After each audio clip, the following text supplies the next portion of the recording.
sebetulnya kita harus tahu bahwa hidup di dunia ini tugas utamanya adalah ibadah. Wa ma khalaqtul jinna wal insa illa liya'budun. Jadi semua aktiviti kita itu adalah ibadah, termasuk bisnis. Ibadah itu syaratnya dua, niatnya lillahi ta'ala, dan yang kedua caranya benar.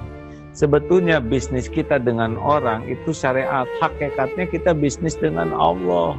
Karena yang membagikan rezeki itu bukan orang, Allah. Orang itu hanya jalan saja bagi kita. Seperti kita jadi manusia, itu kita bukan ciptaan ibu dan bapak. Ibu dan bapak itu hanya jalan kita tercipta di dunia. Sama kalau konsumen, customer, klien, itu bukan pemberi rezeki. Mereka itu hanya jalan rezeki dari Allah. Jadi tidak boleh kita menuhankan pembeli, tidak boleh kita menuhankan ikhtiar. Kita harus ikhtiar. Tapi ikhtiar itu hanya ibadah saja. Yang membuka, menahan, menutup, mengambil rezeki itu Allah Subhanahu wa Ta'ala. Maka jadikanlah bisnis itu jadi ibadah. Dan kita juga punya kewajiban khalifah. Jadi kita semakin banyak rezeki kita, makin besar perusahaan kita, makin banyak menolong orang. Khairun nas anfa'uhum linnas. Ini diniatkan. Kenapa kita bisnis harus besar? Supaya bisa nolong banyak orang. Kenapa omzet kita besar? Supaya kita bisa ngasih untung banyak orang. Bukan untuk diri sendiri saja, tapi untuk menolong. Yang ketiga, tugasnya adalah dakwah.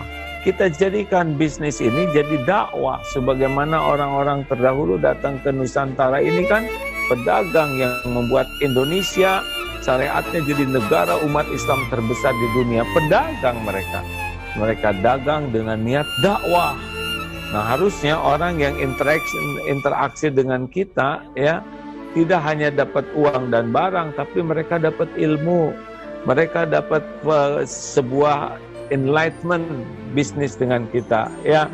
Mereka mendapat sebuah guidance untuk menjadi hidup lebih baik.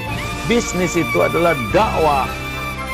Uang tidak ada apa-apanya, tapi orang berubah jadi masuk Islam, orang berubah jadi baik, orang berubah jadi jujur, orang hijrah menjadi orang yang karena bisnis dengan kita itu lebih tinggi nilainya daripada uang yang kita kumpulkan. Jadi bisnis adalah dakwah. Bisnis itu ibadah, bisnis itu membuat kita bisa berperan sebagai khalifah, dan bisnis itu harus diniatkan jadi dakwah. Insya Allah uang berapapun itu Allah yang bagi, tapi nilai ibadah, nilai manfaat, dan nilai dakwah tidak bisa dinilai dengan apapun juga.